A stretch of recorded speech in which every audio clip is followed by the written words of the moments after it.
किरण रिजिजू जी, बहुत बहुत स्वागत है आपका इंडिया न्यूज पर। धन्यवाद जी। आज अंतरिम बजट जो है वो सरकार की तरफ से किरण रिजिजू जी पेश किया गया, जिसमें ये कहा जा रहा था कि आम लोगों को बहुत ज्यादा राहत की उम्मीदें हैं, बहुत फायदे की उम्मीदें थी। इस तरह की आशंकाएं जो है, इस तरह की उम्मीदें जो है वो अर्थशास्त्रियों की तरफ से जताई जा रही थी। आप इस बजट को कैसे देखते हैं और बजट की क्या बड़ी बातें रही आपकी नजर में, कैसे समझाएंगे इस बजट को? देखिए, आज के जो अंतरिम बजट है, इसको आम भाषा में अगर आप इसको नाम देने चाहेंगे तो ये सबका बजट है। इस बजट में हर वर्ग के लिए, हर क्षेत्र के लिए, हर सेक्टर के लिए एक दिशा और भविष्य में हम अपना देश को कहाँ ले जाना चाहता है, इन सेक्टरों को लेकर के इसका अच्छी तरह से वर्णन किया गया। देखिए, आप लोग सब अभी मोदी जी के बारे में तो अच्छा से जानते ही हैं। वो लोग लुभावना करके कुछ वोट प्राप्त करने के लिए ये नहीं, ठोस कदम उठा करके भारत को विकसित राष्ट्र बनाने में क्या करना चाहिए वही काम करते हैं।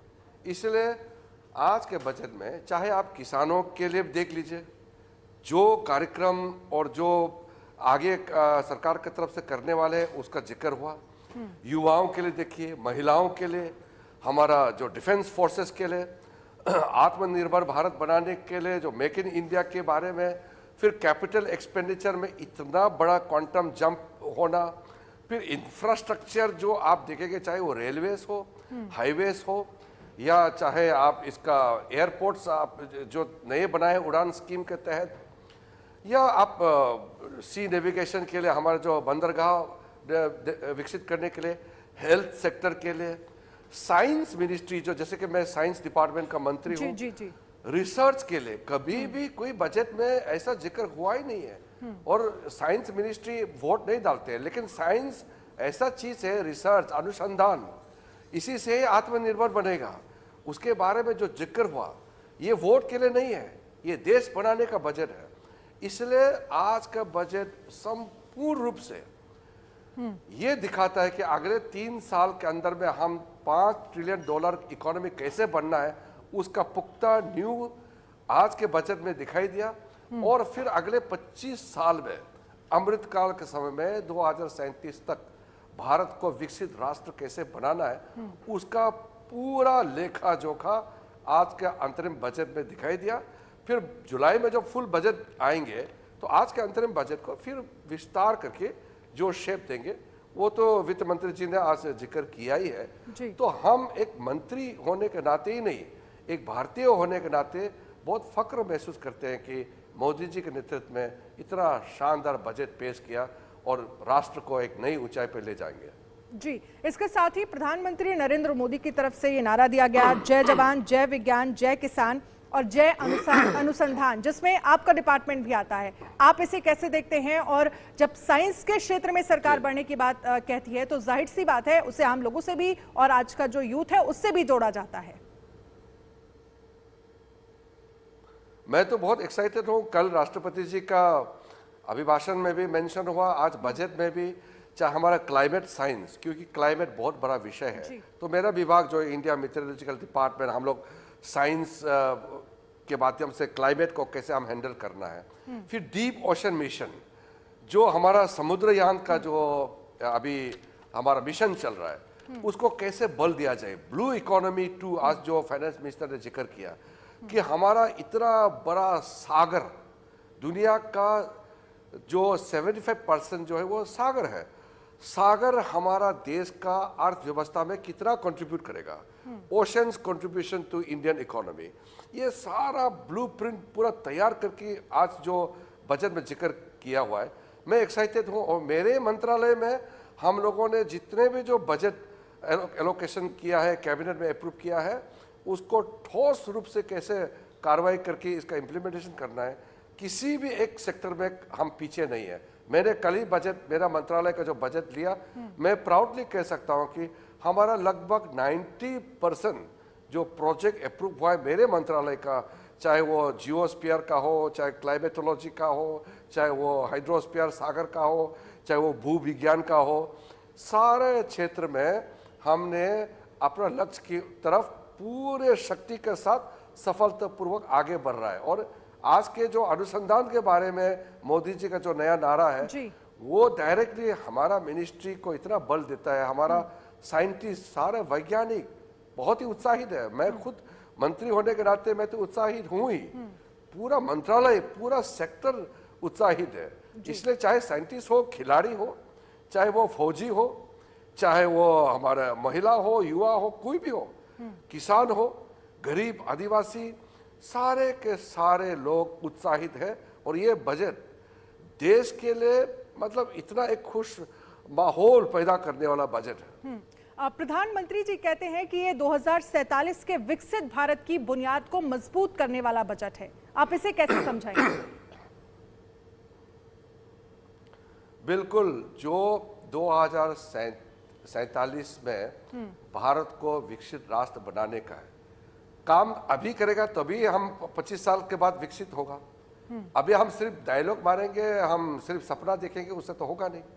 अगर स्वामी विवेकानंद जी ने 19वीं सेंचुरी में कहा था कि 21वीं सदी भारत का सदी होगा, और वो स्वामी विवेकानंद का जो बात है उसको पूर्ण करने के लिए आज मोदी जी लगे हुए हैं और हम लोग इस काल में जी रहे हैं।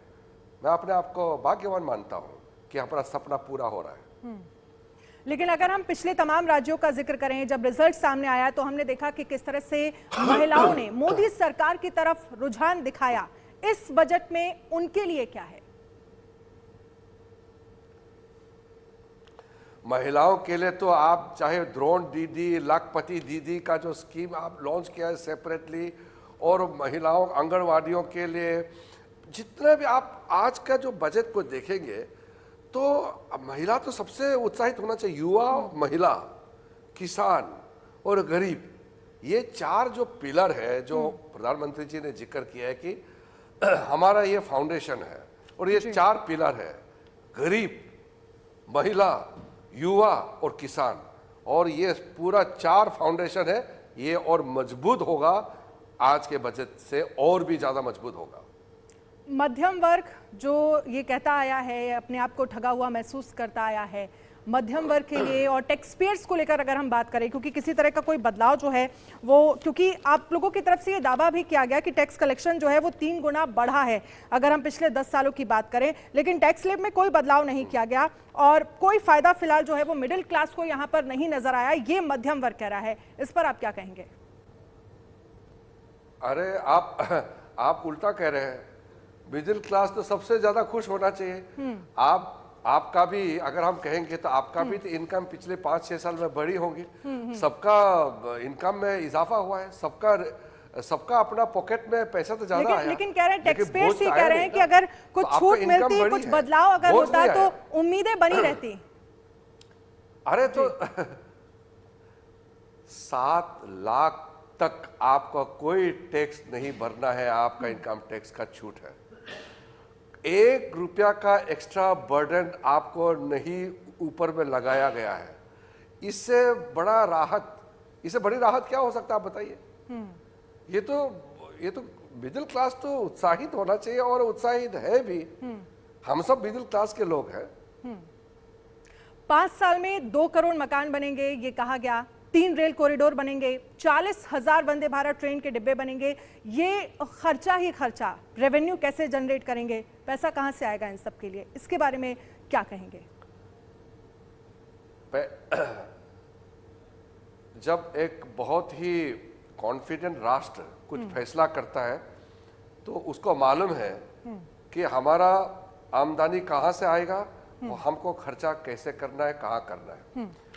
जो रिकॉर्ड जीएसटी कलेक्शन हुई है इस महीने का, आप फिगर देखिए कितना, मतलब हम लोगों को ये एक खुश कर देता है ये न्यूज़ कि अगर 1,74,000 करोड़ का जीएसटी एक महीने में कलेक्शन हो रहा है और जिसकी वजह से हमारा कैपेक्स में इतना बड़ा है, इतना करोड़ों मकान बनेंगे, ब्रिजेस बनेंगे, सड़कें बनाएंगे, एयरपोर्ट, रेल डिब्बे, और हर क्षेत्र में आप बंदरगाह देखिए, कितना 60 साल में जितना एयरपोर्ट नहीं बना वो हम 10 साल में बनाए हैं। हमारे जैसे मैं जिस प्रदेश से आता हूँ 60 साल में जितना सड़कें बनाए हैं उसका 2 गुना 10 साल में सड़कें बनाए हैं। सारा बॉर्डर एरिया कनेक्टेड हो चुके हैं, मोबाइल टेलीफोन पहुंच चुके हैं, बिजली पानी घर घर पानी पहुंच चुके हैं। तो इस तरह का जो चीज़ जो है आंखों देखा हम लोग सब देख रहे हैं, महसूस कर रहे हैं। तो ऐसा बजट और ऐसा सरकार कहाँ किसका नसीब में होता है? वो तो खुश नसीब हम लोग हैं कि हमारे जीवन काल में हम ऐसा परिस्थिति अपना देश के अंदर देख रहे हैं। वहीं अगर हम बात करें, क्योंकि ग्रीन इंडिया की तरफ आप लोगों की सरकार बढ़ रही है, 1 करोड़ घरों के ऊपर सोलर प्लेट्स लगेंगे, ई वाहन को बढ़ावा जो है वो दिया जा रहा है। ये प्रदूषण और फ्यूल संकट की दोनों समस्याओं से बाहर निकलने का जो प्लान है वो क्या है? देखिए, ग्रीन एनर्जी के बारे में तो आपको मालूम है, जो हमारा ग्रीन मिशन है वो जो टारगेट से भी आगे चल रहे हैं। और हमारा जितना भी जो कैबिनेट में निर्णय हुए हैं और कैबिनेट में भी हम लोग चर्चा जब करते हैं तो कितना अच्छा लगता है। जो टारगेट किया है वो हम पहले समय से पहले हम अचीव कर देते हैं। तो फ्यूचर ग्रीन एनर्जी की ओर हम जा रहे हैं और इंडिया एक लीडर के रूप में उभर के आए हैं। ये सारे राष्ट्रों के आप जब बातचीत करते हैं तो उनका वक्तव्य में आता है कि इंडिया का जो ग्रीन एनर्जी का पॉलिसी और हमारा जो कदम उठाए हैं उसको सब सराहना करते हैं। और उसके ऊपर से आप जो दुनिया का सबसे बड़ा सोलर अलायंस बनाया, चाहे हमारा क्लीन एनर्जी के दृष्टि से बायोफ्यूल का जो हमारा प्रोग्रेस है, हर दृष्टि से देखिए क्लीन है, ग्रीन है, जीरो इफेक्ट, जीरो डिफेक्ट। जितना प्रधानमंत्री मोदी जी ने नारा दिए हैं पूरा सही पे हम उस पर खड़ा उतरा है और बहुत तेज गति से आगे बढ़ रहा है। इसलिए तो बहुत ही आत्मविश्वास के साथ प्रधानमंत्री जी ने घोषणा कर दिया कि 2047 तक भारत विकसित राष्ट्र बनेंगे। हम कब तक विकासशील देश, डेवलपिंग, अंडर डेवलप ये टैग में रहेंगे? अब हम कॉन्फिडेंट नेशन बन गए हैं। भारत को कोई नीचे रख करके कोई बात कर ही नहीं सकते आज, क्योंकि सारा अंतर्राष्ट्रीय संस्थाएं हैं, सब लोग कह रहे हैं कि भारत फ्यूचर है। तो ऐसे हालत में आज का जो अंतरिम बजट है बहुत अच्छा बजट दिया है। मैं निर्मला जी को बधाई देता हूं और प्रधानमंत्री जी को अभिनंदन करके धन्यवाद देता हूं कि प्रधानमंत्री जी के गाइडेंस से देश इतना आगे तरक्की करते हुए आज के शानदार अंतरिम बजट पेश किया है और पूरा देश खुश है। बिल्कुल सर, और इसी के साथ क्योंकि आप लगातार जिन बातों का जिक्र कर रहे हैं, प्रधानमंत्री नरेंद्र मोदी के आप 4 पिलर जिसमें किसान है, महिला है, युवा है, गरीब है, वहीं अगर हम किसानों की बात करें तो देखा है हमने हर बार किसानों को फायदा पहुंचाने की और किसानों को मजबूत करने का प्रयास लगातार सरकार करती रही है। इस बार इस बजट की अगर हम बात करें तो आप किसानों के लिए क्या देख रहे हैं? किसानों के लिए आपने जो देखा होगा पिछले 2 सालों में उनके जनधन खाता में कितना पैसा डाला है, फिर उनका फर्टिलाइजर में कितना हमने, पहले फर्टिलाइजर का क्राइसिस होते थे, आज समय पे फर्टिलाइजर पहुंच जाता है कम पैसे में, टॉप क्लास फर्टिलाइजर। फिर हम ड्रोन का जो अभी प्रावधान कर रहे हैं, महिलाओं के लिए जो ड्रोन डीडी लाखपति वगैरह जो हम लोग कदम उठा रहे हैं, ड्रोन वगैरह महिलाएं चलाएंगे। और फिर किसानों के लिए उसका आमदनी कैसे बढ़ाना है, और एमएसपी में आप देखा कितना इजाफा हुआ, प्रोक्योरमेंट कितना ज़्यादा बढ़ी है, कितने एक गुना नहीं कितने गुने हमने आगे ये अपना लक्ष्य प्राप्त किए हैं। और साथ साथ में किसानों को जो सपोर्ट सिस्टम है उनके लिए जो फेरिफेरियल उनके लिए मार्केट खोल देना, उनका जो प्रोडक्टिविटी को आगे बढ़ाते हुए उनका अच्छा माल बिके, उसका प्रोक्योरमेंट कैसे वो सुनिश्चित करना, जो टोटल दिखेंगे तो आज भारत का किसान वो पहले का किसान जैसे नहीं रहा जो बहुत गरीब किसान बोलते हैं और बेचारा, ऐसा नहीं है। हमारे किसान अब मजबूत हो गए हैं। और मैं जिस मंत्रालय में हूँ, हम लोग ने जैसे किसानों के लिए हमारा जितना भी जो वेदर फोरकास्टिंग है, हम जितना किसानों को साइंटिफिक तरीके से कैसे कौन सा खेती किस समय उसको लगाना, फिर कब उसका धान काटना, कब फसल को निकालना है, ये सारा जो साइंटिफिक अप्रोच के माध्यम से हम लोग आगे बढ़ रहे हैं। तो किसान तो आज बहुत मजबूत स्थिति में आ गए हैं। और बिल्कुल ये हमने देखा भी है कि किसान लगातार मजबूत हुआ है। लेकिन हम जिक्र महिलाओं का भी कर रहे हैं। महिलाओं के लिए बहुत खास है बजट में, आपने जिस तरह से बात की। और महिलाओं के साथ साथ हमने ये देखा है कि बीजेपी को सबसे ज्यादा वोट जो है वो युवा करता है। इसका जीता जागता उदाहरण आपने देखा होगा छत्तीसगढ़ में, मध्य प्रदेश में, राजस्थान, जहां पर हाल ही में आप लोगों की सरकार बनी। उन युवाओं को कैसे साधा गया है? उन युवाओं के लिए इस बजट में आप क्या देख पा रहे हैं? देखिए, युवाओं के लिए तो हम जितना भी कहें कम होगा। मैं खुद युवा और खेल मंत्री भी रहा है इस देश का। युवाओं के लिए जैसे अभी जो एक पोर्टल बना है माई युवा भारत, तो मेरा युवा भारत का जो पोर्टल में करोड़ों युवा जो जोड़ रहे हैं, वो इसलिए जोड़ रहे हैं कि वो मोदी जी का नेतृत्व में उनको जान दिखता है। मोदी जी का नेतृत्व को ही वो अपना जीवन दिखता है। तो युवाओं के लिए जितना जो आज, चाहे वो इकोनॉमिक क्षेत्र में हो, चाहे खेल के क्षेत्र में हो, चाहे एडवेंचर हो, टूरिज्म के क्षेत्र में हो, स्टार्टअप करना हो, बिजनेस के क्षेत्र में हो, हर दृष्टि से युवाओं के लिए जो रास्ता खोले गए हैं, जो फैसिलिटी क्रिएट किया गया है, वही तो हमारा मानना है कि युवा हमारा बहुत बड़ा शक्ति के रूप में उभर के आए हैं हर क्षेत्र में। मैं तो इतना युवाओं के साथ जो रेगुलर मिलता हूँ, जो भी युवा मेरे साथ में बातचीत करते हैं, संपर्क करते हैं, सबका एक ही आवाज़ है कि मोदी जी ही हमारा फ्यूचर है और युवाओं का फ्यूचर मोदी जी के हाथ में सुरक्षित है। और उसी के माध्यम से, युवा के माध्यम से, युवा की ताकत से भारत एक विकसित राष्ट्र के रूप में खड़ा होने वाला है। इसके साथ ही अगर हम पर्यटन को लेकर बात करें, क्योंकि पर्यटन की दृष्टि से अगर हम देखें तो लगातार सरकार प्रयास कर रही है। धार्मिक पर्यटन की तरफ देखें तो अयोध्या, काशी और मथुरा पर सरकार की नजर है। बड़ी पर्यटन नगरी के रूप में इन शहरों को विकसित किया जाए, इस पर फोकस किया जा रहा है। इसको लेकर बजट में क्या है? और आज हमने ये भी देखा कि लक्षद्वीप को लेकर भी पर्यटन के तौर पर इसे विकसित किया जाए, उसको लेकर भी ऐलान इस बजट में किए गए हैं।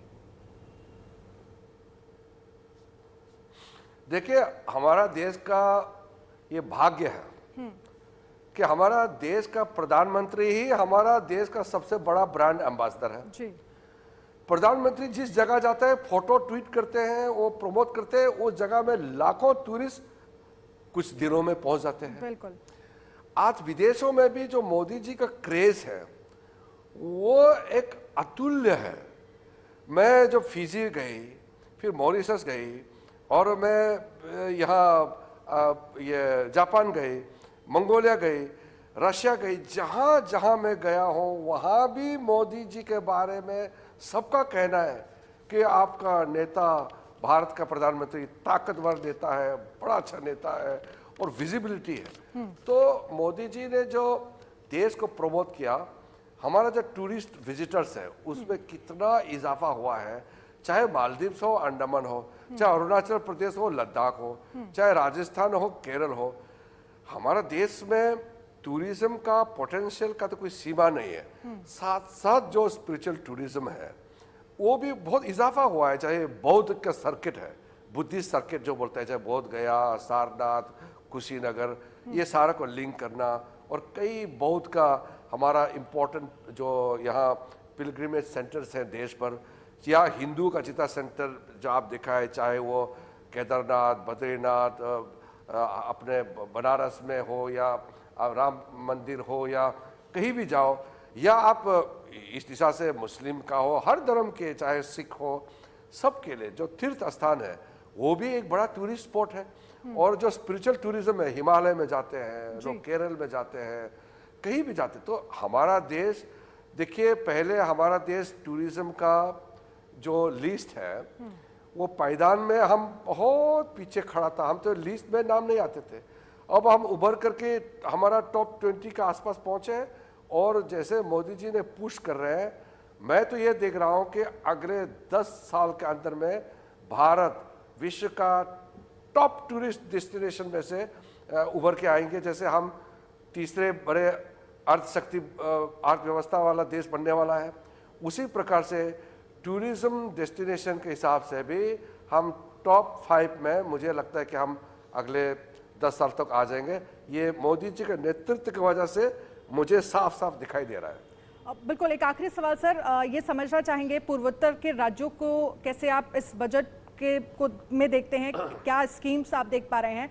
और दूसरा ये, क्योंकि अगर हम डिफेंस को लेकर बात करते हैं तमाम मोर्चों पर, चाहे हम पाकिस्तान और चीन की अगर हम बात करें तो एक टसल जो है वो रहता है, और वहीं डिफेंस का जो बजट है वो 11 लाख करोड़ बजट है। डिफेंस के हिसाब से इस बजट को आप कैसे देखते हैं? देखिए, डिफेंस का तो इतना कम शब्दों में तो मैं नहीं कह पाऊंगा, क्योंकि इतना ज़्यादा अचीवमेंट हुआ है जी। आज हम डिफेंस जो इक्विपमेंट्स जो हम बनाते हैं हम एक्सपोर्ट भी करने लग गया है। और डिफेंस का दृष्टि से चाहे वो फाइटर एयरक्राफ्ट हो, सबमरीन हो, एयरक्राफ्ट कैरियर विक्रांत हो या मशीन गन्स हो, एक ज़माने में हमारे डिफेंस लोगों का कपड़ा भी सही तरीके से बुलेट प्रूफ वगैरह में मिलता नहीं था।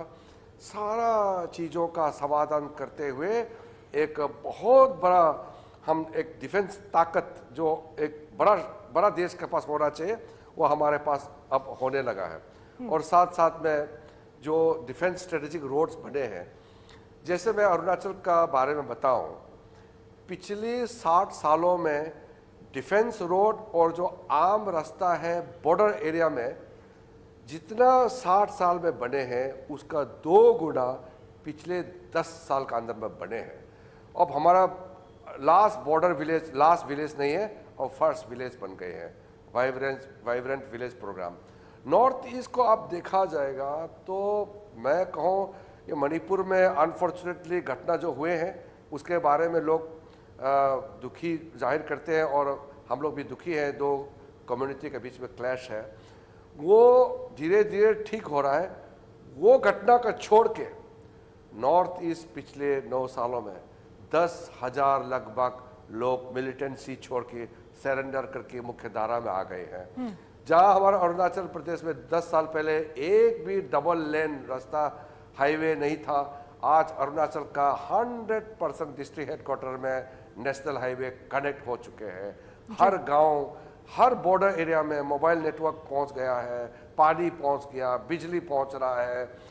अब ये जो नॉर्थ ईस्ट और जो बॉर्डर एरिया का ट्रांसफॉर्मेशन हो, ये डिफेंस का हो या किसी भी क्षेत्र है, अगर आप बोलेंगे तो कितना बोलेंगे, क्योंकि 10 सालों में मोदी जी ने इतना काम किया है कि जितना भी बोलेगा मुझे तो बहुत कम लगता है जी। लेकिन अंत में मैं यही कहूँगा कि आपके साथ में जुड़ने का मौका मिला। मैं धन्यवाद देते हुए ये कहूँगा कि भारत देश अब एक बहुत ही आत्मविश्वास से भरा हुआ देश बन चुका है। विश्व भारत को और देख रहा है और भारत विश्व का जो इकोनॉमिक ग्रोथ का सबसे बड़ा कंट्रीब्यूटर बनते जा रहा है और विश्व भारत का नेतृत्व को भी स्वीकारता जा रहा है। मोदी जी का लीडरशिप पूरा दुनिया को पसंद है और सबने कहा है कि दुनिया के लिए सही रास्ता मोदी जी का रास्ता ही दिखाता है। बहुत बहुत शुक्रिया सर, हमसे बातचीत करने के लिए और तमाम बजट की बड़ी बातें हमारे साथ साझा करने के लिए। किरण रिजिजू जी हमारे साथ जुड़े, बहुत बहुत शुक्रिया। किस तरह से प्रधानमंत्री नरेंद्र मोदी जिन 4 पिलर्स की बात करते रहे हैं, महिला, युवा, किसान, गरीब, और इनको कैसे इस बजट में साधा गया है, विस्तार से जानकारी जो है वो किरण रिजिजू जी की तरफ से दी गई। एक छोटे से